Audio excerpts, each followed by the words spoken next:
What's up, everybody? Welcome to the Wednesday edition of Unpaved with Sean Salisbury. I am Adam Sager. We got a great guest coming up here in just a few seconds with Trey Wingo.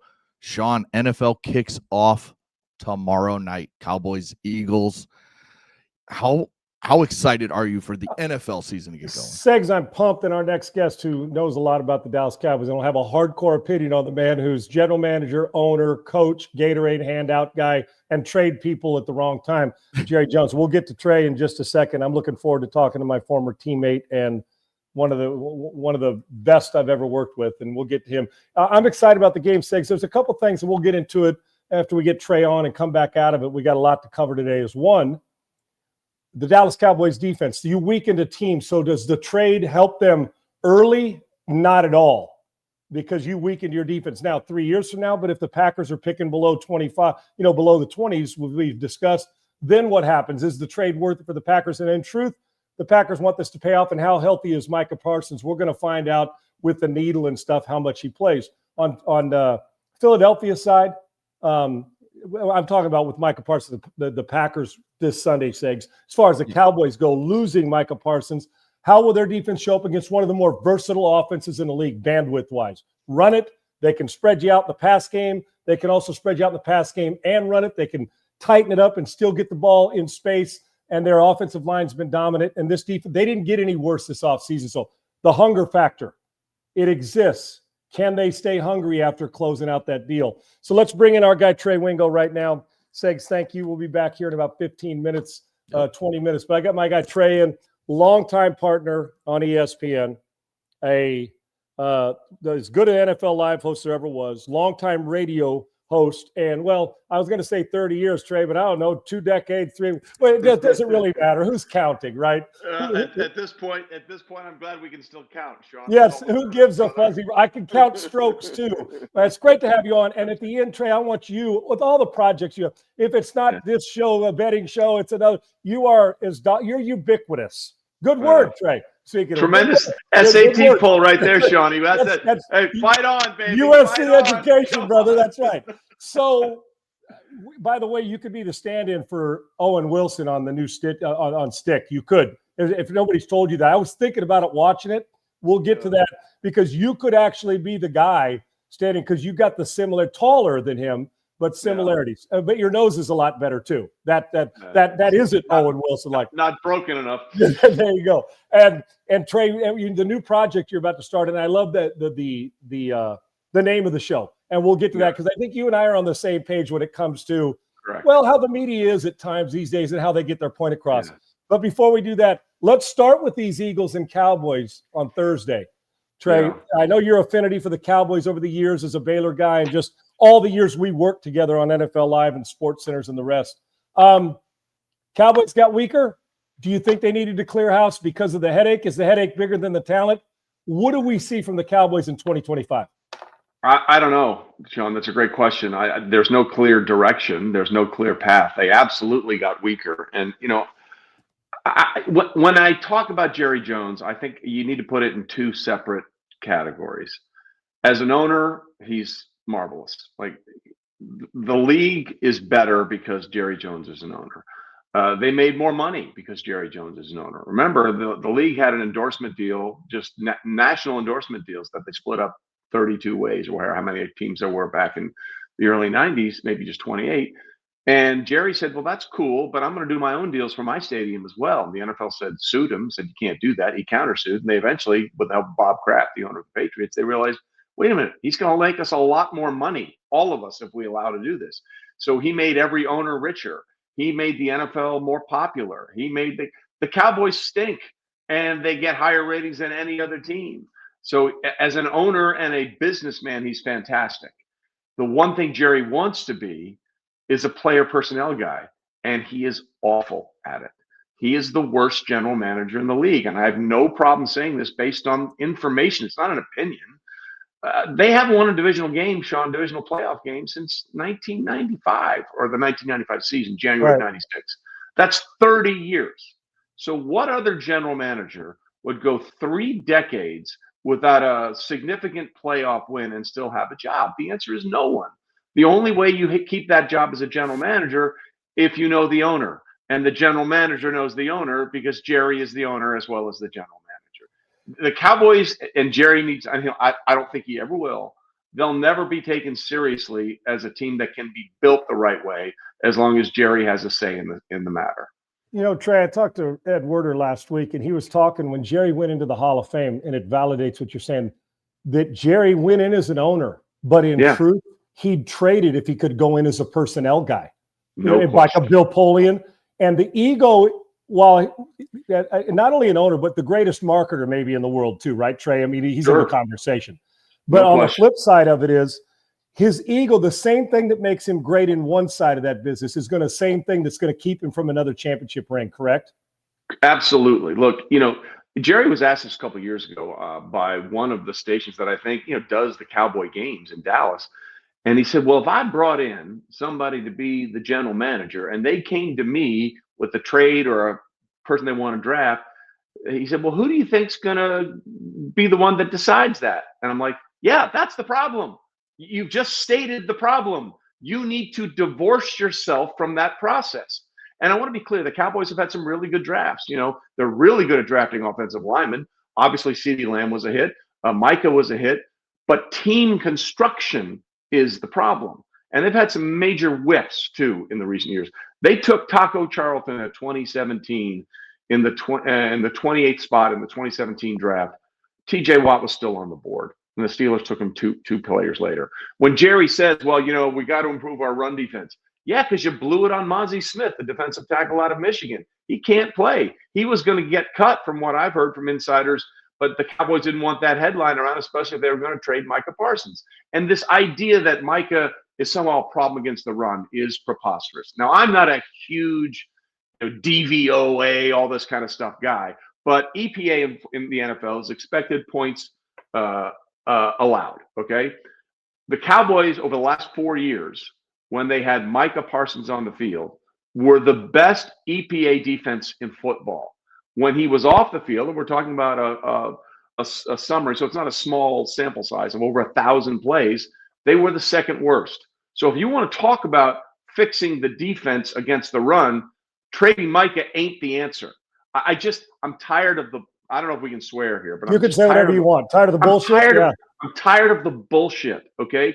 Don't sit there and tell me you made the team better. You get 2 draft picks to try and find a guy like Micah Parsons. And when you have him, you keep him. The Cowboys made the fatal mistake, Sean, of waiting for somebody else to set the market. A year ago, if they had gone ahead of the game and found a way to sign Micah, as an edge rusher, he would have made $32, $33 million a year. But now when you let Myles Garrett and T.J. Watt set the market, now guess what happens? You then have to match their number.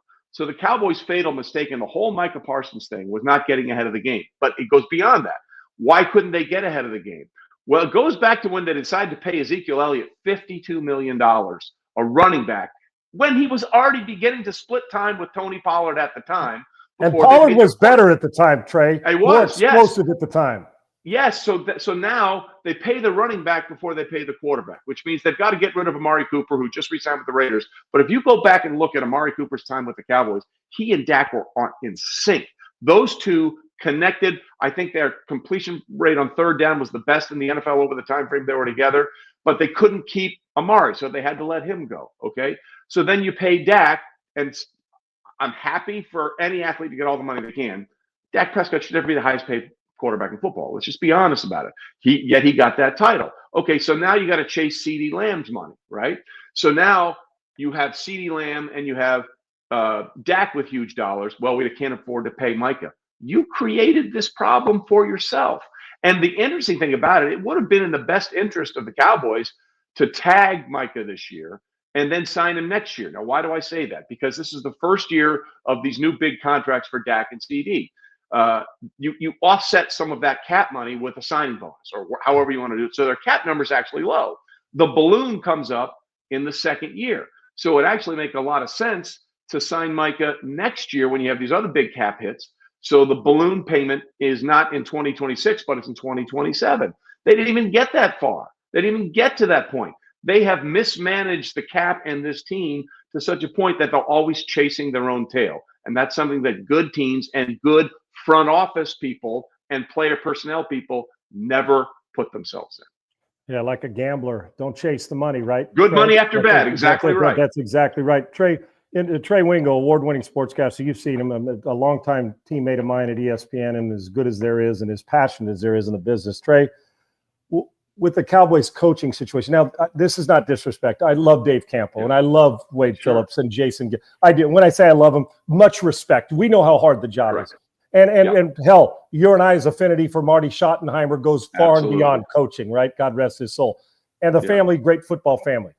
But when you hire coaches, Jerry, like the personnel, is never going to let anybody trump him in the building, correct? Is that why we don't get – not they're good, that they don't get the marquee name that they go after.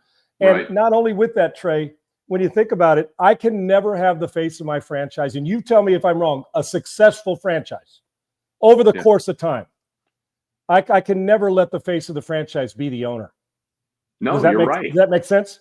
It makes perfect sense. Jerry's the only owner / GM that holds a press conference after every game. Right. He's the only one. Right. And our teammate Mark Schlereth, for all those years at ESPN, had the greatest line ever about Jerry.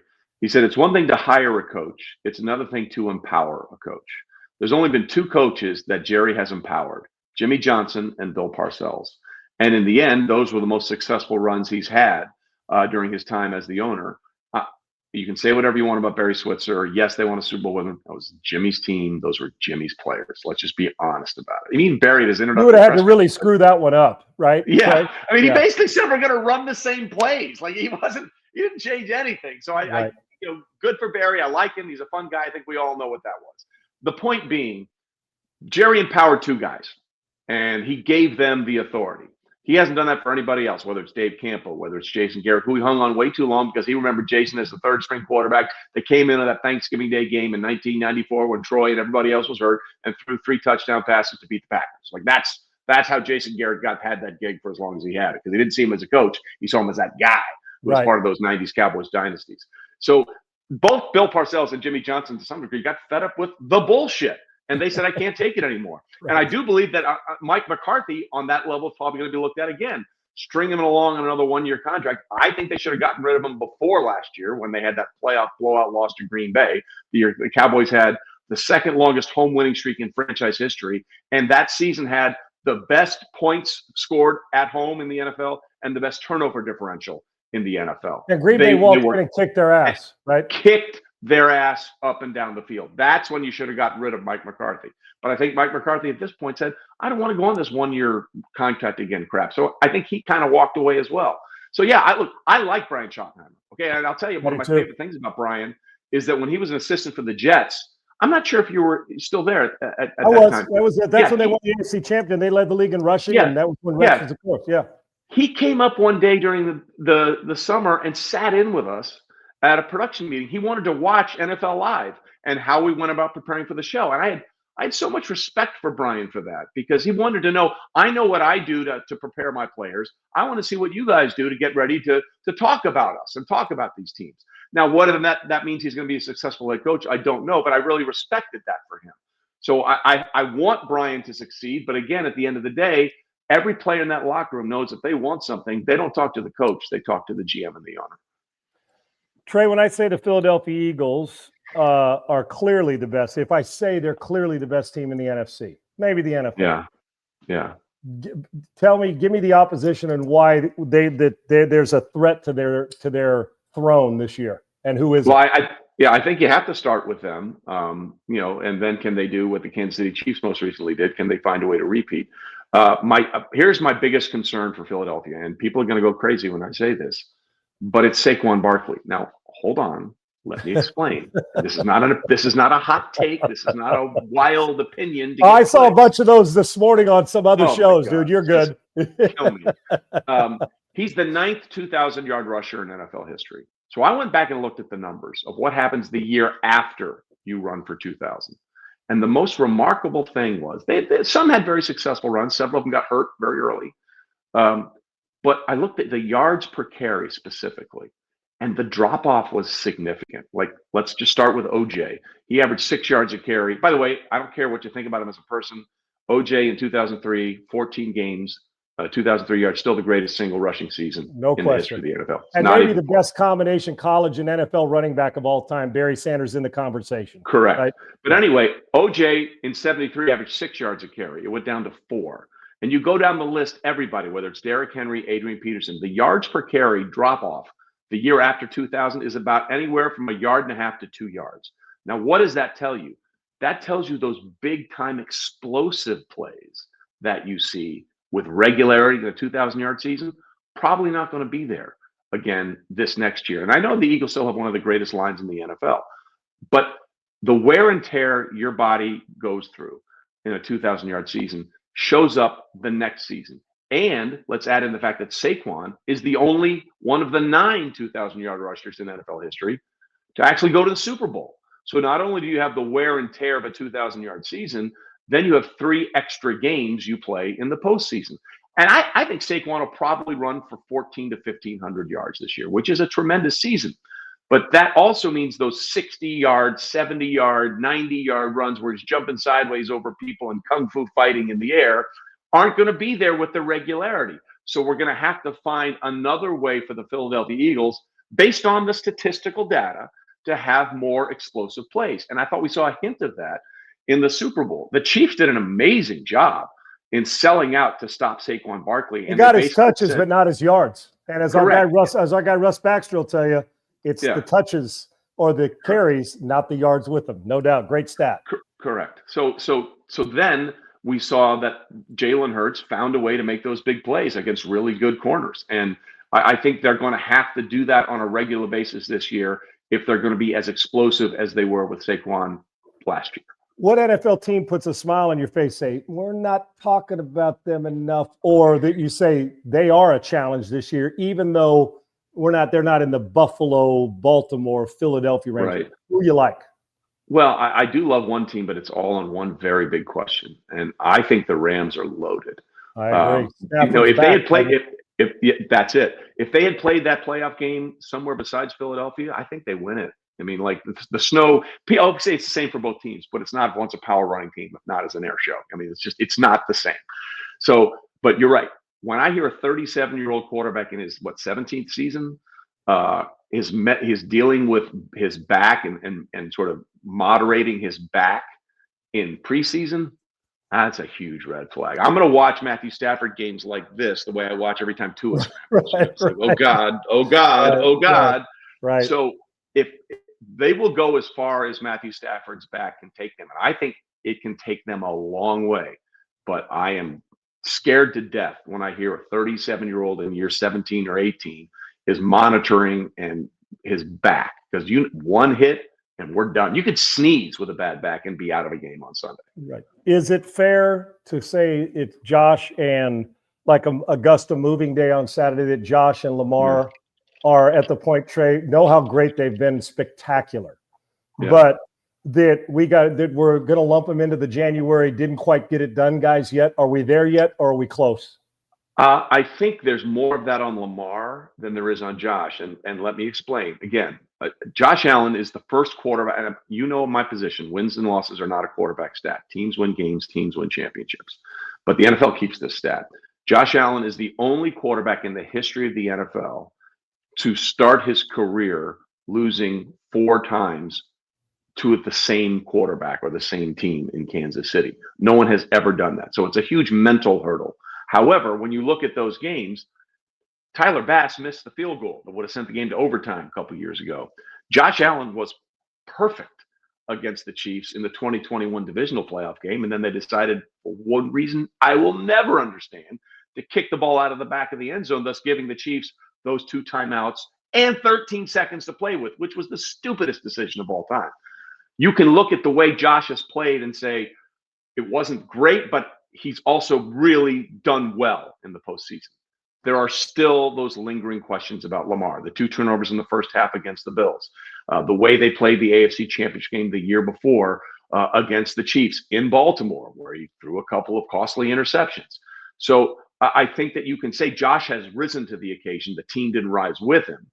And I understand that last year Lamar played much better in the second half, and Mark Andrews should have caught that 2-point conversion. Maybe we're going to overtime. in that situation, but haven't gotten it done yet. I think Lamar has 3 playoff wins in his career, or 4. To put it in perspective, I mean, Patrick Mahomes has 3 Super Bowl wins. Okay, and Lamar with the Ravens, they haven't done it. I think there's more pressure on Lamar than Josh, but it's time for one of those 2 guys to knock off the bully. And I was in St. Louis, Missouri before I got to ESPN. Missouri's the show me state. You got to show me that you can do it before I'll believe it. Got to knock out the champ to beat the champ, right, Trey? Got to knock him out. And we're at that stage in the AFC.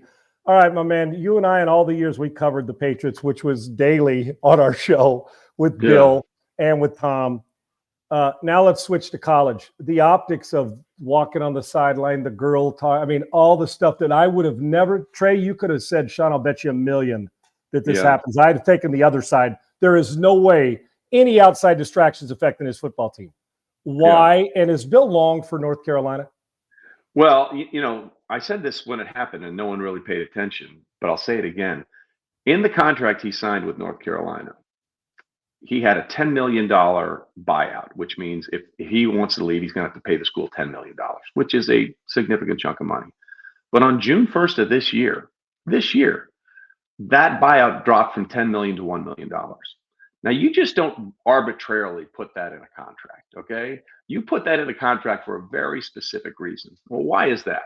Well, Bill Belichick was very offended by the comments made by Don Shula after the Spygate situation in 2007. And we can have a debate over whether you believe that it helped them or not, whatever. That's not the point. The point is, Don Shula said some stuff that pissed Bill off. And he then told people, I'm going to break that record. That's what I want more than anything. So when you ask how long he's going to be at North Carolina, I don't know the answer to that, but I do know that he put that clause in that contract. You don't just arbitrarily say, hey, I got a crazy idea for a contract. Just for fun, let's just put this in here. No, they wanted that in there in case there's an out for a job that Bill likes that comes up. Now, I'm not saying he's going to get one, especially after what we saw against TCU, go Frogs.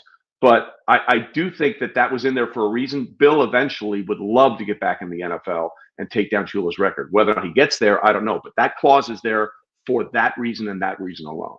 Whose itch to get back in is more right now? Do you think Saban has any itch to get back and coach college? And does Bill, you mentioned his itch, whose itch with those friends is greater? All things being equal, they said, you come back to your favorite job, you can go get your favorite NFL job. Who'd jump first? I think Saban jumps first. I mean, at the end of the day, all these guys, and we talked about it even with Herm when he was with us on NFL Live, when he went back to Arizona State. And he said, Trey, I eventually wanted to feel the grass under my feet. Eric Mangini, who has done a lot of work with Fox and worked with us, he did a coach's clinic once and he had the clicker in his hand. And he said, Trey, I felt like it was the missing finger from my hand when I had it in there. If you're a coach, you're hardwired to it. It's not a fun job.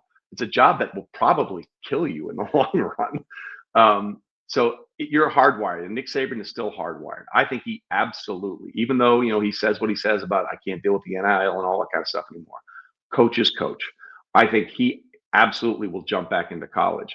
Now, the Bill thing is interesting, right? Because I think if we're honest with ourselves, we need to look at Bill in a very different light. Honestly, when he was doing all the things with New England, he's the greatest coach of all time, and he's one of the top coaches of all time, right? But let's just look at the numbers. The numbers are what they are. 47 points was the most points he ever allowed in an NFL game. His first college game, he gave up 48. They'll get better. They'll figure it out. But did Bill's record with Tom Brady as his quarterback, the greatest player in the history of the game, either him or Jerry Rice, I don't care what you say, is 249 wins, 75 losses. That's a winning percentage of 77%, 76.9. It's unheard of. Without Tom Brady in New England and Cleveland, 83 and 104, a winning percentage of 45%. That's a 32% drop in your win rate because you had the greatest player of all time. Now, look. So you tell me that position matters, Trey? Little bit. And then when you look at that run he had in the AFC, none of the other teams were ever any good, right? Dolphins, Jets, Bills, they were all terrible during that run. Now take a guy like Andy Reid.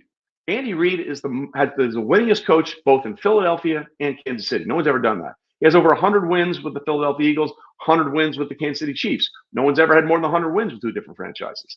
He's been to 6 Super Bowls. I get it. He's lost 3. He took guys like Donovan McNabb, Michael Vick, Kevin Cobb out of Houston, Alex Smith, and now, of course, the great Patrick Mahomes. He's won consistently with all of those guys. I would argue quite significantly that is a much harder thing to do than have the guy for 20-plus seasons and just run with it. Hell, Tom Landry took 2 different starting quarterbacks to the Super Bowl. Don Shula drugged David Woodley to a Super Bowl as a starting quarterback. And then, of course, Joe Gibbs, the greatest stat line of all time, 3 Super Bowls, 3 wins with 3 different starting quarterbacks. I would say to you, those things are way harder to do than just ride the back of the guy who is the GOAT of all time. Bill had a huge part in that. I want to be clear, but let's look at it through the proper context when we talk about it. Bill was the New England coach at the right time, brother. You get my point. That's exactly right. Was. All right, to Arch Manning. Hell, I'm not telling you anything about a family that we don't love and admire, and then everybody from top to bottom. And hell, I'll take Coop for an interview for 4 hours too, because he's as funny as it gets. Absolutely. We are unfair. Everybody's got to be Mahomes or play like that the second they walk off a campus or jump into the NFL. Trey, if I said here's $10,000 by the end of his college career, we'll be talking elite or we'll be talking overrated. Where are you rolling with this after week 1 when I listen to people already calling him the best? It's absurd. Okay. Yeah. I look, I would lean towards, great. Right. But nobody knows anything at this point. Let's just be honest about it. Okay. By the way, that's the toughest place you can start. Defending champions at home at the Horseshoe in Columbus, Ohio State. That's a tough task. And he didn't play well. Let's be honest. Didn't play great. There were some mechanics that were off. But guess what? When you feel pressure, everybody's mechanics are off. Go back and look at the 2015 AFC Championship game between the Broncos and the Patriots. They made Tom Brady look like Bernie Kosar in that game. He was all over the place. His mechanics were terrible. So I'm not defending Arch, but I'm also not going to throw him in the trash. And I hate this idea, what you just said. It's like we lost our minds in the preseason and the draft about Shedeur Sanders. And then when it was finally revealed, what everyone knew anyway, he was never going to be the starter. They were telling you that from day one. And he was always going to make the team. That's why they traded Kenny Pickett. So just everybody calm down. Everybody calm down about Arch. Paul Feinbaum said on multiple occasions before, he's going to be the greatest college quarterback since Tim Tebow. Based on what? Based on what? Your thoughts? Your feelings? There was nothing in the tape last season from Arch Manning that could lead you to logically come to that conclusion. So you say things either just to get a reaction or say things you don't really believe in just to get a reaction. And that's crap. Now, he could end up being really good, but there was nothing that you saw before that game at Ohio State that would lead you to make that conclusion logically. And you know what, Trey? Had we come out of that game and his last name was Jones or whatever, I don't care what it is. Yeah. You know what we just said? Tough environment, made some really good plays, made some rough ones, got some improvement to make. But man, let's see how this thing works out. We wouldn't be saying anything. We wouldn't be burying him. If he would have played great, we wouldn't be putting him in the Hall of Fame, which leads me to the media these days, Trey. Things have changed, okay? And from the times that we were sitting there to now. I'm not saying they can decide what they like better in the world. Correct. What bothers you the most about what we're seeing on our sports television these days? Well, what we just talked about. Like, I don't think people that are saying things that they actually believe in, okay? Or if they're saying it, they're doing it just to get a reaction, which is why what we're doing is called the Straight Facts Homie podcast, okay? Available on YouTube, Apple, Spotify, Amazon, wherever you get your stuff. We've gained over 500 subscribers over the last 48 hours. We're over 26,000 on YouTube. The whole point of this is if you want to be yelled at and you want to listen to people screaming, go for it. There's a million places you can find it. What we're going to do is look at things through the context of information, statistical data, and historical precedents, which is what we talked about with Bill Belichick or Saquon Barkley or Arch Manning. Stuff that really nobody's doing unless you find a certain site on Twitter that you got to read on, right? You're going to talk about it. Call me crazy. I want to be informed as a sports fan. I don't want people yelling at me, I love Stephen A. and he's made a fortune doing this. And he works his ass off, no doubt about that. He's a tireless worker. I've said this before. I would like to care about one thing in my life as much as Stephen A. tries to pretend he cares about everything. Okay? Like he tried to convince me when I was still working, we had him on the radio show at the time, that he believed that when the Chiefs went to that first Super Bowl, 131-20, Super Bowl 54 over the 49ers, that they could have gotten there with Alex Smith. And I was like, they had Alex Smith. They drafted him because he couldn't do that. Come on, man. I don't believe you really believe what you're saying right now. And you know who else would tell you that? Alex Smith. He's like, I couldn't do those things, because he was saying, oh, Mecole Hardman, Tyreek Hill, Sammy Watkins, Byron Pringle, all that. No, man, the difference was 15. Number 15. The difference. And you know who else thought that? Andy Reid, who, by the way, had all these other quarterbacks. So just don't tell me things that I think you don't believe. I love Colin Cowherd. Love him to death. He's a friend of mine. Maybe not anymore, because I'm calling him out on some crap. Like he said in May after rookie minicamp, I've seen enough. I'm calling the state of Ohio for Shedeur Sanders. From rookie minicamp against guys that will be working in another job in about 3 months. You don't believe that. I know you don't believe that. You're just saying that. Too smart to believe it, right, Trey? Yes. They're too You're smart. Smarter right? than that. Yeah, yes. Right. So I want no part of that anymore. I saw a tweet the other day where someone says, hey, the Panthers have a chance to make a real statement in week 1. Literally every team in every game has a chance to make a statement in week 1. It's week 1. I'm going to make a statement in week 1, and I'm in my living room, Trey. I can guarantee it. I want to eat pasta for dinner. That's my statement. So everyone take a deep breath, man. Not everything is a litmus test. Not everything is the highest of the Himalayas, and everything else is the lowest of the depths of Satan's spawn in hell. Okay, let's find a middle ground where we can actually talk and have communication and do it based on information. And that's what this podcast is all about. Who's involved in the show? Is it going to be different guests from the analytic data world? How are you doing this? Yeah. Co-host, or is it just you bringing people in and talking? It's me going through things that happen. And then for example, we brought in Mark Schlereth to preview the season. We just had Tom Telesco on, the longtime Chargers general manager, talking about how it takes to build a team. We just had Brandel Chambly on. Last week talking about the year on the PGA we're covering Tour. It all, just like you always do, right? Perfect. Yeah, exactly. Like just to put together like the Scotty Scheffler Tiger Woods thing in perspective. Scotty's been unbelievable, and I have people say, "Oh, he's better than Tiger." I'm like, no, it's not close. I'll give you an example. Scotty Scheffler's 68.11, or was right around there at the season, was the 5th best scoring average in the history of the tour, behind Tiger Woods, and Tiger Woods. And then after 5th, Tiger Woods is 6th, Tiger Woods is 7th. Okay. So you're telling me he's a pretty good player? He's a pretty good player. Like Scheffler, by the way, when he won the Open, was his 10th straight time converting a 54-hole lead into a title. Amazing, 10 straight times. That's the longest run on tour since Tiger did it 37 straight times. And one other note here on this. And again, I'm not denigrating Scheffler. He's doing Tiger-like things. He's just got to do it for a much longer time. Right. He's number 1 in the world. And for him to surpass Tiger's record of the most weeks at number 1 in the world on the PGA Tour or in golf, he would have to be number 1 in the world from the moment we're taping this to October of 2035 and not take a single week off. And only then would he tie Tiger Woods' record. So I love Scotty. From today, right? Over a decade and a month. Okay. That's how long he would have to be number 1 just to tie Tiger. So I love Scotty. He's doing great things. But when you say he's better than Tiger, you're telling me you don't know anything about golf. Trey, I'm so intrigued with this, the way you're doing the difference. We're everybody looking for something different, but something different that I actually want to pay attention to. Not something different that's different because somebody yells different or somebody spews something different or throws stuff against the wall. I think it's awesome. Do you still love as much as you did? I know your passion for all this. Sports, broadcasting, information, laughs, all of it, entertainment. Do you still love it as much as when we were sitting on the set? Not just that show, but 15 years ago. Compare the two, your love and passion for both. I'm still very passionate about some things have waned. I love football. I will always love football. I love golf. It's my new obsession. I love golf to death. I think as you get a little older in life, you learn to say, okay, I'll let that go.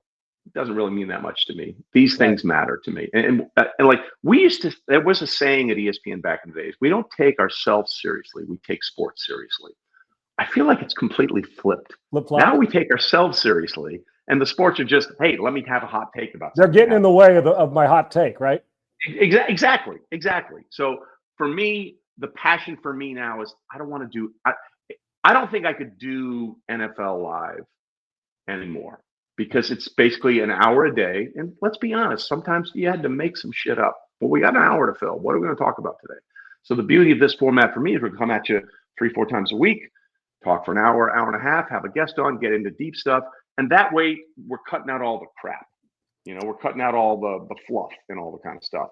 I don't have time for it in my life. A lot of people don't have time for it anymore. Hey, if it works for you, great, go for it. That's not what I'm about. It's not what I want to do. I want to take this thing serious with a smile, obviously, and have some fun. Like when we did the Romo coaster thing, okay? It wasn't just to do it. It was to use the Romo coaster example of the highs and lows of what Tony was going through. In the first half, he was here. And then second half, he fell out. We used that as a way to make a point. It wasn't just, hey, let's film us on a roller coaster. That's a very different thing. We use that as a vehicle to make a point. And I that's what I want to do in this show, in this context, is just help people understand. I want to be smarter as a sports fan. I want people to learn. I want people to understand why things are the way they happen, not just because that's the way I feel about it. I friggin' love it. All right, before I let you go, and I can't thank you enough, brother, and you mentioned your passion. We're gonna hit the Ryder Cup in a second. I'm with you, now, dude. I was about to say this dude is become as big a nut job as I am, because Trey, and I'm being honest, when I had Colt Nost on, who's, if you ever when you get him on, I do too. He's a phenomenal dude and fun as hell, right? And you mentioned Trey. Until about 2 years ago, and this is the honest truth, and this probably shouldn't shock you with my past in the technology world. As I never ordered a shirt or anything online in my life. I didn't trust the credit card, And now every day, I'm looking at Travis Matthew and Red Vanley, and I'm going through and I put stuff in the, in the thing, and I say, well, that now got up to 15 shirts and it's $1,000. Are you going to push send so you have to be charged on your phone? Trey, I've gotten to the point where everything I'm so, and when I say I'm addicted and passionate about it, I'm understating it. I wake up and watch a GP, the World Tour, LPG. It doesn't matter, and it's something I know I'm never going to conquer it. But I see you on your trips, and I just went to Pebble Beach and Monterey, the Bay Peninsula, and High Glass, and played Cypress Point as well. And so I'm not telling you anything you don't know, but I feel like you're the same way, jumping around. That vacations are venues and great golf trips and all that. It sucked you in, hasn't it? Because it has me as well. I'm ready to go be a Titleist golf ball rep and forget all this shit and just go to the tour every week, dude. I'm just telling you. I'm with you 100%. When did it hit you? I know you've always liked it, but it's hit you across the face. I'd say about the last 10 years. The last 10 years was a big thing for me. The kids were out of the house, and I had a lot of time, and I wanted to get better. Golf is life. Like there are struggles, and you mentioned you chase it, like the Vince Lombardi line about perfection. Gentlemen, we will chase perfection, knowing we won't catch it, but on the way we will achieve excellence. Right. And I feel like that's sort of what golf is. Like it's perfect for the addictive personality. You just you hold on to it for a little bit. And then it goes away, and you're like, well, what the hell? How did that, like, for 5 rounds in a row, I was crushing my driver. And the last 2 times out, where did this bananas ball come from? It's insane. And you swear you didn't change your grip, your finish, no, I didn't do your tempo? Oh, I know, dude. I'm a cross between Steve Pate, the Volcano, and Wyndham Clark at the U.S. Open. I mean, you'll be banned from Oakland too. I'm called Bob Rotella is going to get my sports psychologist call. I'm going to have him laying on the couch by the time I'm done talking golf with him, dude. I'm telling you. It's just the best. It's the only sport you can play your whole life. And you play it normally in good weather when it's outside. Like just last night, I was walking 9 holes, and I was having this moment like, oh my God, it's me on a golf course. It's 70 degrees. It's in that little hazy, dusky twilight thing. Isn't this great? And then I make 2 bogeys in a row. I'm like, God damn, where's the art now? The poetry is gone. There's got to be a beer somewhere with a shot to follow. Or Trey, are you the type that gets out? Do you set out your outfits? I've gotten to that point where I'm matching up in the belt. Here I am telling you I'm in that job as if you're saying, well, thanks, Captain Obvious. Welcome to what was the old Bruce Willis line? Welcome to the party, pal. That's exactly right. Well, where's your next trip? Actually going to play a member guest up at Scioto in Columbus end of the month with a good buddy of mine. We just got back from Cabot. If you ever get a chance to go up to Nova Scotia and play Cabot, Cape Breton, it's as pure as it gets. It's just fantastic. It's good to be three Wingo. Sand Valley, also very good. Sand Valley, very good. I was reading Golf Digest or Golf Magazine yesterday about Is that Wisconsin, Sand Valley? Yeah, Sand Valley's great. I was reading about that over the weekend. I'm like, I have got to schedule my trip there. It's good to be Trey Wingo. I mean, it's always been good to be Trey Wingo. Solid ball striker. You know what I'm saying? Good golf. Good golf. Little rough around the greens. Johnny. Well, you know what? I'm starting my tournament again. Obviously, you'll be there, but we need to take a trip, brother. Get some of the group together. I know about 3 or 4 of us that would love to hang around. You know who the group. And just go play the band back together. Let's do it. Great. And we'll even do a fake set on the thing and see if we still got what we used to have. And we'll actually tell you something you want to hear. We'll give you some information along the way. There you go. Tell them about the podcast one more time. It's going to be awesome. And you gave us a taste of that with that information we got today, brother. Yeah, Straight Facts Homie, YouTube page, Trey Wingo, just put in my name, Amazon, Apple, Spotify. Also part of the podcast, we're also doing a thing called In Play with Trey, a golf series. I filmed 2 courses in LA, Rustic Canyon and Black Gold. We're going to start filming a lot more courses, take people along for the ride, see the good, the bad, and the ugly of playing around the golf. So that's another part of it. It'll all be on my YouTube page, and the subscribers can get it all, and also just the podcast with all the information. Straight Facts Homie. And homage to Randy Moss when he was asked about how you're going to pay that fine. You're going to write him a check. He goes, hell no, straight cash, homie. So we're just going to give you the straight facts, homie. That's what I friggin' love it. And dude, you and I brave the wavelength coming, because I've said that all these things you're saying about golf and applying it and make it fun and bringing people in. Same page, brother, but it doesn't shock me. We were on the same page for a long time. I love you, man. You enhance. Love you too, Shawnee. It's always great to see you. My best to your family, and hit them straight, brother, and let me know when we can get together and do it. And I'll be watching, and great shit as always. Thanks, brother. Call me anytime. I will. That's Trey Wingo, one of my favorites, and you can tell my favorite thing is when a guy doesn't shy, and he knows me, doesn't shy away from an opinion, but it's a respectful one that's firm and fair and not personal. Seems pretty logical. Segs, pop on back in here. I think Trey is outstanding, and Segs, he brought up those numbers, man. Thanks for your patience. He's a great listen, as you know. We've talked about him when you and I have worked together for years, and one of the great traffic cops when we were doing our show, because you know what's great is all those taglines he had, like throwing to break over statistics. Now you're going to get to hear him with a guy who also has great knowledge of sports and a bandwidth to bring people in. He mentioned something about Philadelphia. That was interesting. The Barkley thing. Yeah. The numbers are real. The question is, will it affect Saquon Barkley again? Your thoughts on that? I mean, Saquon's just one of those dudes who kind of a mystery guy too, right? Doesn't take the clean hit all the time because he's so shifty. Right. He doesn't take big hits mostly. You know, he's able to dodge those linebackers coming in for those big hits, even on short runs. You know, he's able to get down and that kind of stuff. I don't know if it will affect him. Yeah, I don't think he's going to rush for 2,000 yards again, but 1,500, I think is that's an MVP type season still. Right. Especially, and I say that because of that offensive line. That offensive line is so good. I mean, it's the best offensive line in football by a lot. Right. Not just, it's not someone's right there with him. Everybody aspires to be them right now. Yes. Offensive line, no doubt. And that's going to help Jalen Hurts. And as Jalen Hurts continues to get better, that only helps Saquon Barkley. And they are nasty. More. Yeah, they're nasty up front. And what happens, the play action game, not just the RPO game, the zone read game, the play action game becomes real. And we've seen the receivers there with Brown and Devontae Smith. We saw exactly what Spagnuolo, who is as good a defensive coordinator, big game defensive coordinator as there is in the world, Steve Spagnuolo, in last year's Super Bowl. And Vic Fangio ain't far behind, because we saw the game plan he dialed up against the Chiefs. Well, here's what happens when you have guys even like that. You got to sell out to do something. You can't let Saquon Barkley be the reason. If you're the defense, you going into that game, you cannot say, hey, we came out of this game. Guess what? Saquon Barkley kicked our ass. He ran for 175, caught 10 balls for 85 more yards, scored 2 touchdowns. He was the MVP. Oh, well, there's a shock.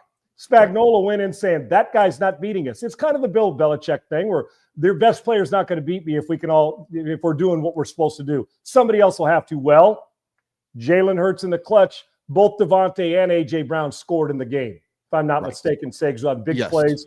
And those are the things that they may have to come out firing that early, even though the Cowboys' front seven's not near what you're going to face with Chris Jones in the Super Bowl. But that ability now, just by people who are going to watch the tape and moving forward, say, if we sell out to Saquon, we are going to be in trouble on the perimeter. And aside from that, say with the protection they'll have, then the opposite becomes true. And Trey made such a great point about the touches and the wear and tear. You may get more production from Saquon, when I don't mean 2,000 yards, but equal type of production on catches and runs where he's in the 1,500-yard range and 70 catches or whatever it is, because there'll be more space to work in because he can touch it less and still have more production because of the focus on keeping people away and playing too deep, not to give up the big play, which gives you a fair and friendly box to a run game where we like to run it versus two high safeties.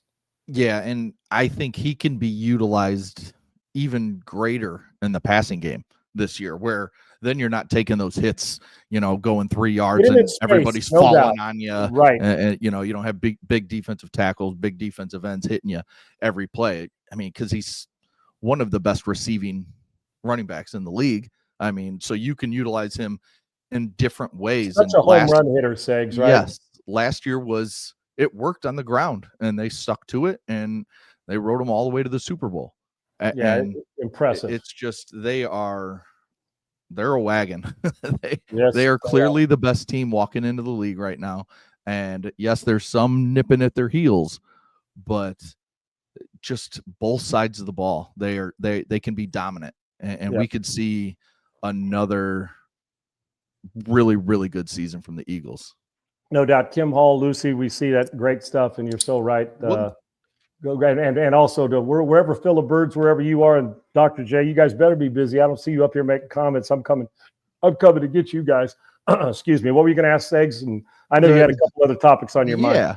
The one thing that I took from Trey that kind of, I don't want to say shocked me, but intrigued me the most that he said was he sees Saban coming back more so than Belichick going back to the NFL. I mean, even with $1 million buyout instead of the $10 million buyout, it was a great point.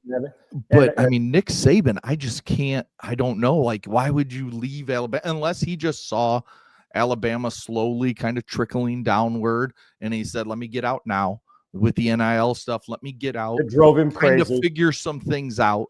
Let me see which schools are willing to put money forward to help a roster, because I saw I can't remember which a former white Alabama quarterback.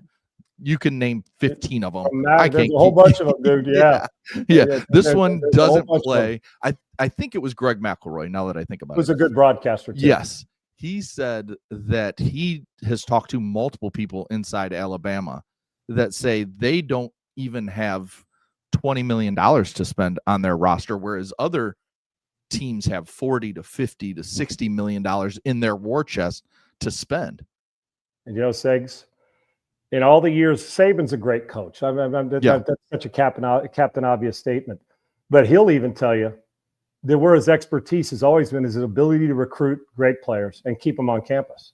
Yes. And so even as a great coach, which we know, and hiring great assistants that get shit done, Saban's baby was not only the defensive backs, but is recruiting.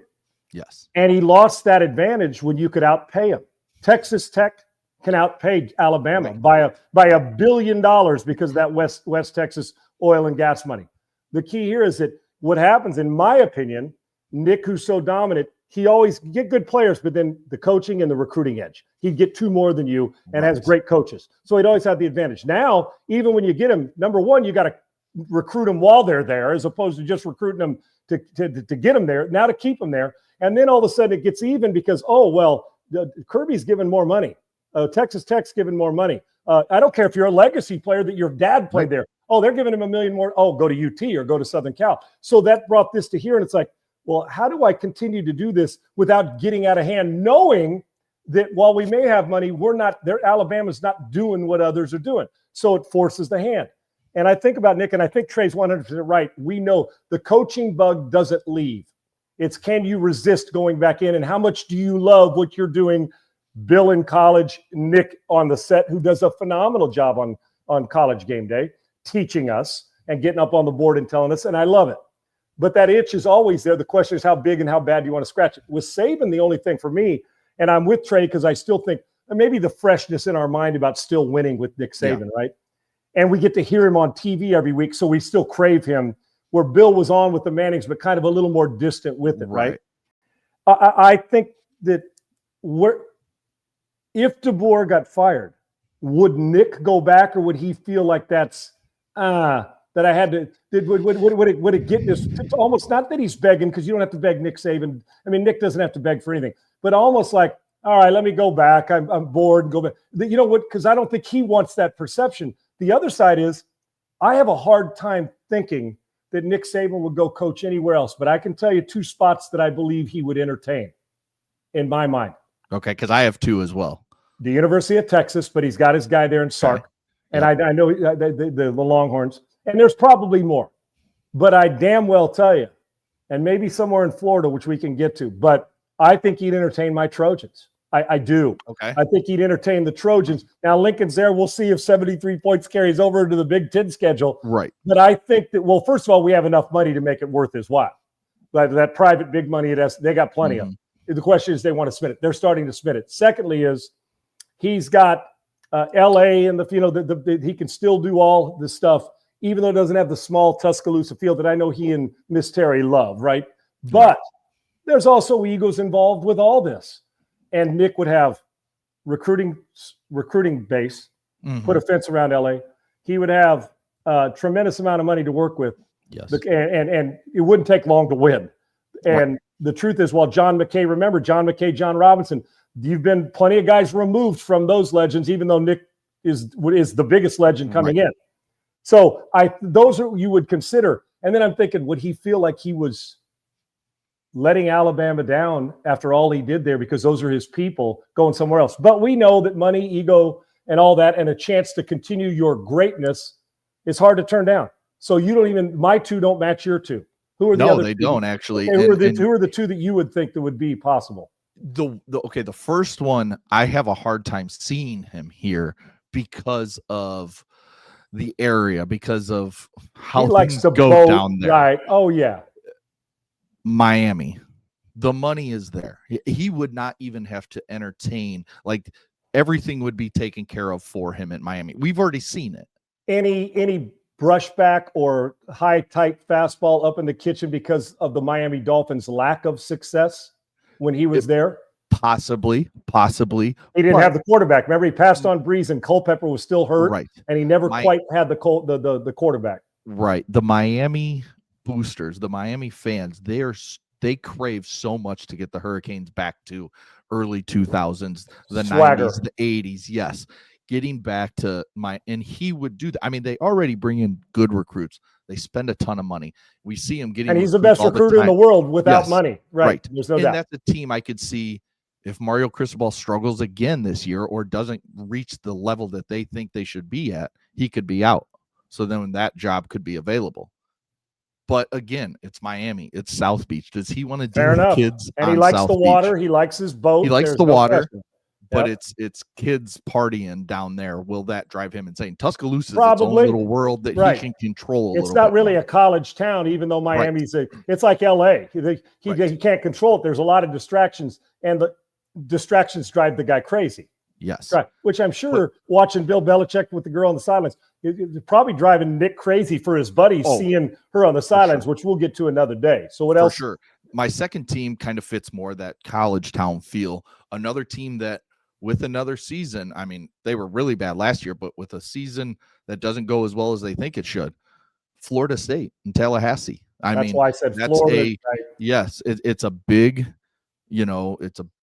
it's a power program. And he'd be the king bringing it back to Bobby Bowden's times. He would be the king. I mean, even a bigger king down there in Florida, right? Exactly. So, and again, the recruiting base, you're in Florida. Like, kids want to go to Florida, Florida State, Miami if they're in Florida.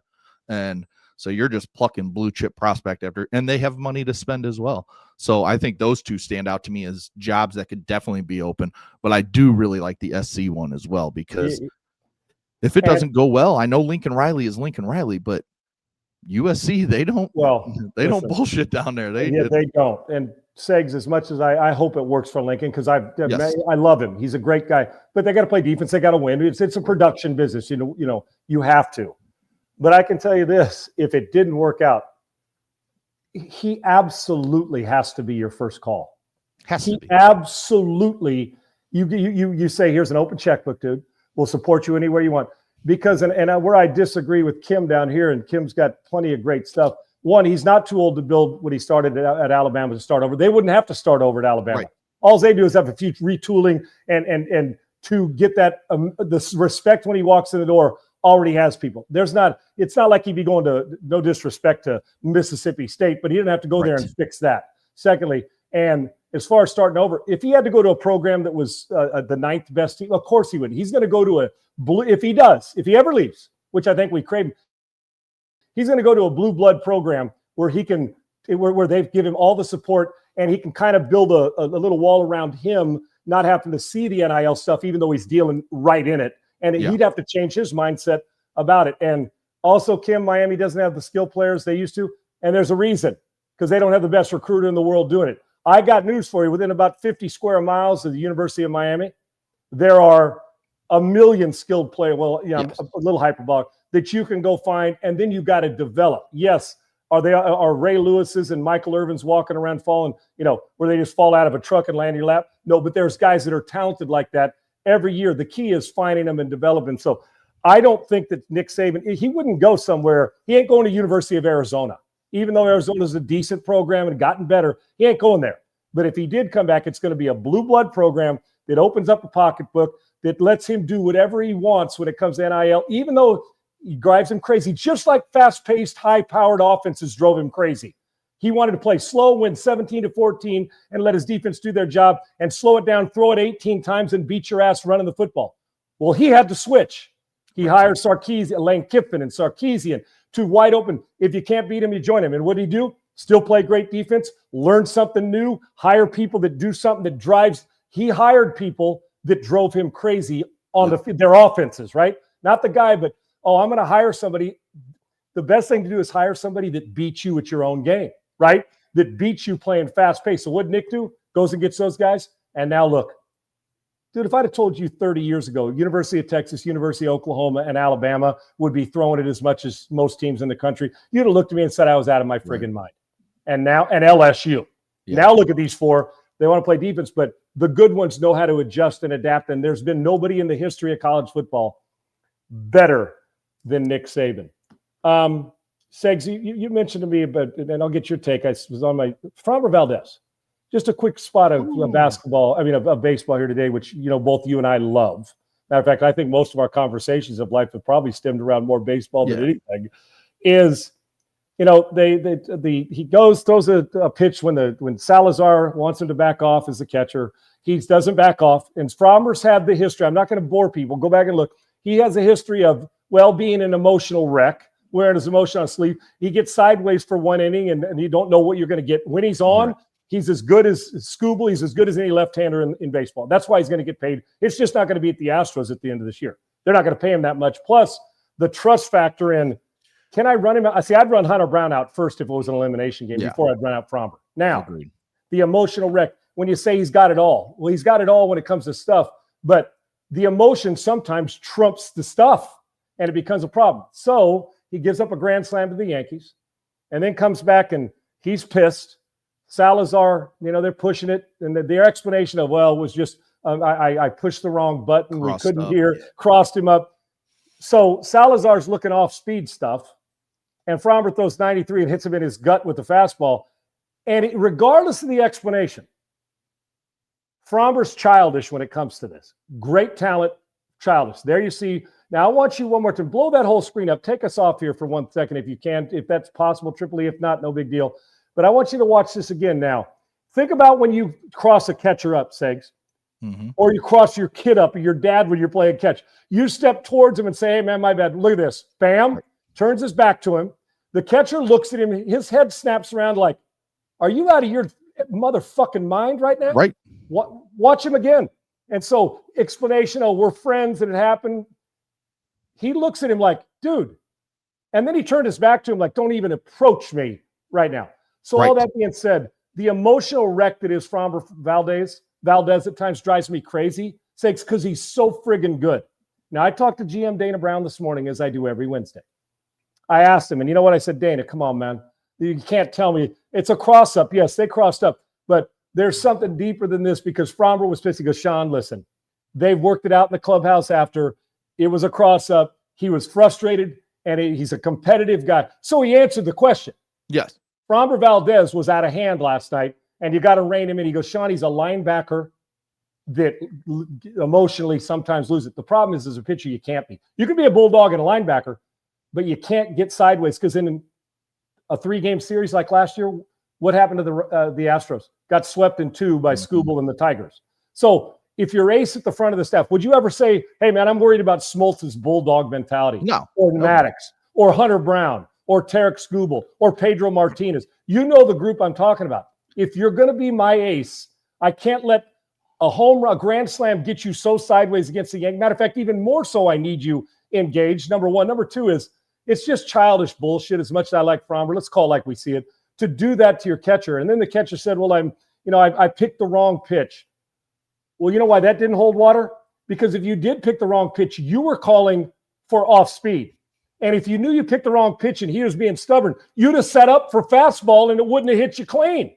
Right. So the whole, and Dana got to it without saying, yes, Sean. He was childish and emotional. He didn't say it. He called it competitive and getting after it and a bulldog type of mentality. Framber Valdez is going to be a problem if they get sideways early in a game because I'm not sure, Segs, if he can emotionally handle it. He's going to get a lot of money somewhere else. It won't be in Houston next year. And I wouldn't pay him $33 million for 5 years, a year for 5 years, because the emotion eventually is going to get in the way of his success. It just always does. Yeah, I mean, you just hit on something. You talked about the great pitchers in our lifetime that we've seen over the last, just say 25 years, don't have that emotional, where they just fly off the handle. Not only that, your emotional, the emotion. Fragility. Where's yes, you're they're too so fragile. Right. Yes. That's exactly. And listen, while I say that, the fragility that goes along with it. Listen, he's a smart, he's a competitor, all that. But you can compartmentalize. You can be competitive. And even if you're sweating it out and you're pissed, you got to get back locked in the second your foot's back on the rubber, right. Correct? Well, and that's where I look at guys like Pedro Martinez. If you want to go right now, Chris Sale, Randy Johnson in the past, guys that they pitched with fire all the time. Like their hair was on fire all the time when they were pitching. One little thing would set them off. But when they got set off, they came back with their best fuck you pitches over and over and they just beat you down. Even if they gave up a home run, that you were getting Sale's best slider or his best changeup for the next 4 pitches, and you had no chance. Whereas Framber just comes back and he just throws meatballs when he's pissed off. He was stubborn. He threw it right down the cock for the grand slam home run because he's pissed. Well, I located it. No, he didn't locate it. Right. Every major leaguer I know, when you throw it right down the cock, the good ones right. are going to hammer it. The average ones are going to hammer it. I think it was Mark DeRosa on MLB Network said he blames Anthony Volpe because he took a 1-0 fastball right down the middle coming off the grand slam. Like that ball should have been in the seats as well. It was 93 right down the middle. Like you got to hammer that ball. But Segs, yeah, don't give me the bullshit that he got crossed. This is the PitchCom era. Everybody hears what is called. Right. Even players in the field. And if you don't, what do? You go out, you time out. You go out, you say, dude, can you hear me okay? Good. Yeah. And then, like I said, if there was no explanation after the game, all I got to do is put the video on. You say, you don't know anything about this. Right. Tell me what you think. Volpe looked at him like, what the hell is good? Look at his reaction in the batter's box. Then watch Salazar's reaction like, you want to fucking fight, dude? Well, here's one you don't like.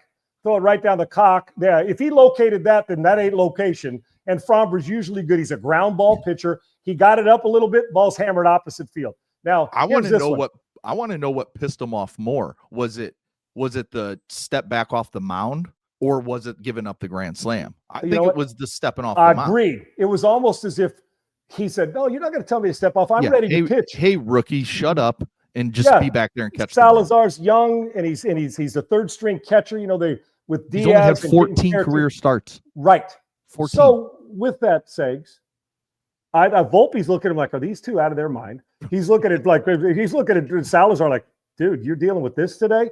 And he does take it, but he was dumbfounded. But you don't need to know anything about the Grand Slam, none of it. All you had to do was say, see the hand before the Grand Slam, and then flip to that video right there where the catcher snaps his head, doesn't even look at the ball when he gets, but snaps his head like, dude, and Fromber turns like she just broke up with him, and he turns his back like, don't you dare talk to me, right? So, and I'm glad Dana, without saying it, said, because you have to guard against criticizing your pitcher, but in the process saying he's competitive. But you can be competitive without being an asshole. And I know this in old school baseball, there would have been a fight in the clubhouse if Lance Parrish is your catcher or one of those guys. There'd have been a little bit different. Somebody would have been grabbed around the nape of the neck, and there might have been a Rob Dibble, Lou Piniella situation in the clubhouse back in the day. Well, and this wouldn't have happened with Martin Maldonado or, any Hell of these no. catchers. He'd have gone out and dressed his ass down on the mound. Exactly. And that's the thing, I spent seven-ish years in Houston through all the good times, I basically showed up at the end of the tanking to all the World Series, the cheating scandal, all that. I was there in Houston. But what it doesn't seem like Houston has now, and they've let them all go. They brought one back, but is that leader.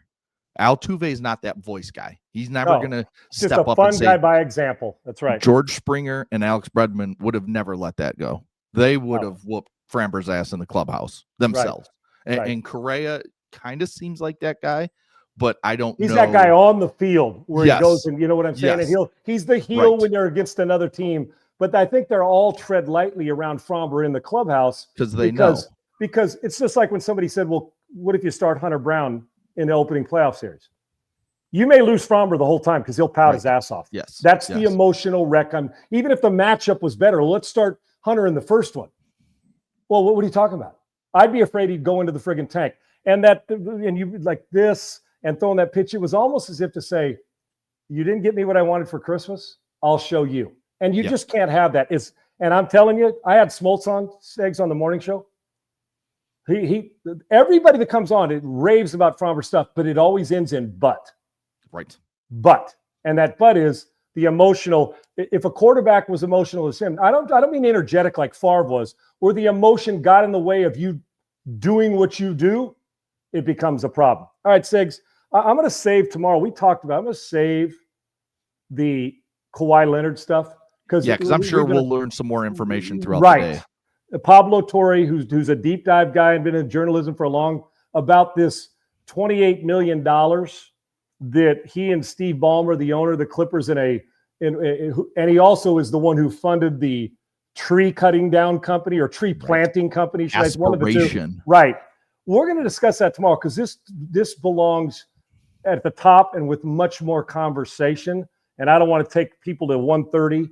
Although we would if necessary, but that's the great thing about 5 days a week. We're going to hit that hard tomorrow, as well as a deep dive preview on the Cowboys, Segs, and the Eagles, and kind of leading into the college football weekend, which you're going to get all the time, and with strong opinion, and with the information that hopefully we're providing you that you say, okay, that's what I want to be around every day. But it deserves the Kawhi Leonard part. I know it's football, but when this comes up, this is a massive story. It's a huge story.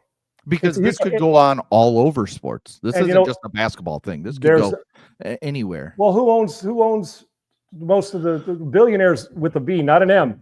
Right. Billionaires own pro sports franchises. And what would stop anybody from saying, I'm going to buy this company, $50 million is a drop in the bucket in order to pay a couple extra guys through this? There's no different than, opening up your LLC in Bermuda or whatever it is. You know what I'm saying? Yeah. Oh, yeah, I got an overseas account. What's the difference? Other than location. So we're going to talk about how, the cover of this and how deep down dirty is it? Or is it? Is it all fair in love and war? So we'll discuss that. And Kawhi Leonard, plus it's more than 28 million, Segs, because he plays like once every 4 days with load management. So he's like even more per game. Yeah, I can't wait to hear that. So we will dive into that tomorrow among phenomenal, good, deep football talk and stuff that actually matters towards this weekend's games. And we'll hit more on it. And I thought I saw a clip today where a broadcaster, and I'll leave his name out, has already declared that Arch Manning is a bust he's on TV all the time, is a bust, and he's not a generational talent. Now, I got news for you.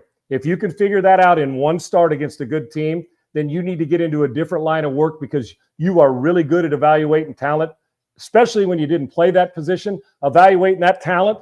If you can evaluate it that quickly among that family faster than they can, then I would suggest you do something that can make you billions of dollars as opposed to the millions you may be making on television. Man, what would he have said about Peyton Manning's rookie year? Well, you mean when he led the league in interceptions and threw 28 of them and everybody, oh, he's a bust? He would have cut him and we would have never after the first half.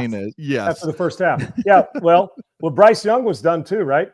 It seems like he's turned it. He's okay. Elway, dude. Aikman and Elway, they're done, dude. Yeah. I tell you what, I wish I had those evaluation skills that in one game against the third-ranked team in the country, who's now number one, that I could actually say, you know what? Never be a generational talent and isn't any good. He's done. Overrated. Yep. I confess, we might as well start the backup in UT. Clown but show. There's out there that was my favorite part of Trey Wingo was him just torching the dumbass media that we see daily on Twitter. You see all the clips because I damn sure don't watch their shows, but I just see the stupid clips of when somebody shares call them out by name. Yes. I just love that Trey Wingo did that, and he didn't care. He said, me and Coward may not be friends anymore." And that's social great media. Because that's what we need more of is the guys like you and Trey that have been in the media for 25 years to just keep calling them out, just keep calling these clowns out. Social media allows me to see the clips because I don't watch. Matter of fact, I'm too busy watching Golf Channel, so I don't watch any of that. Yes. But I do, guys. We do, guys. My job is to prepare and stay up. So I'll see a clip and I'm like, "What?" And it's he said what? It's baffling to me. And you know what he said that's just so true is about the flip flop 180 degrees of what you say and what you believe, and now it's flip flopped 100%. That the sport was you don't take yourself too seriously, but you take the sport seriously, right? Yeah. Or the job. Now it's flipped where you're taking the sport. You're not taking serious, but you're taking yourself really serious, which makes for uncomfortable TV because in truth, it's an entertainment business that hopefully has got facts that support it. And the last thing I want to hear is, well, so if somebody has a bad game this week in the NFL and they're young, they're done. It don't matter. Finish, right? Done. Okay. Then we're going to show on that. That done. Cut them. What about a broadcaster? What about a broadcaster that has a bad show, Segs? Mispronounces somebody's name. You know what? It's just we're allowed to do it that. Happens in the world. We don't need to make fun of them or anything. We just but we just leave that for the pro athletes. Yeah, just quarterbacks really. Yeah. Well, we'll do it again tomorrow, Segs. Take it away, brother. It was great stuff today. We'll be back at 1:00 Eastern. Have a way with it, my man. Yeah, I mean, it was a great show. A lot of great analysis from Trey Wingo. And no shock there. He's really good. If you missed it, go check it out on Rumble, YouTube. Check out his new podcast. Spotify, iTunes, it'll all be there. All everywhere you can find it. And his podcast, Straight Facts Homie. I love that name. And mixed with the data is going to be really good because when he brought the data up about Saquon, I'm like, it's logical, but when you validate it, it was awesome. Trey, great stuff. Yeah, just the fact that he has all those numbers and he just rattles dude, he's a fanatic about that stuff. Because like when he close out commercials, he'd hit it hard. I mean, we were going to break, but that's the stuff now you get to see for a full show. And data is nothing more than evidence. And it's a good thing. And then backed by good guests who come on and validate it as well. And then it gives you something to look at. Man, are they going to fall off like that? And I am now keeping an eye on Saquon Barkley's touches and what they do offensively to alleviate some of it. But can he come back and give you the same type season? He's a stud. Now, his legs look like they can carry a stadium anyway. So for sure. I'm going to trust that he's going to be okay to do it. But yes, great stuff by Trey Wingo. Segs, I'll let you throw us away, and we'll do it again tomorrow, brother. Great stuff by you, and it's great to have you on the show on a daily basis, my man. Yes, for sure. Make sure to tune in tomorrow, 1 p.m. Eastern, 12 p.m. Central. We'll be talking a lot of Kawhi Leonard, and we'll break down Cowboys-Eagles tomorrow night. NFL season kicks off. We'll talk to you tomorrow, guys.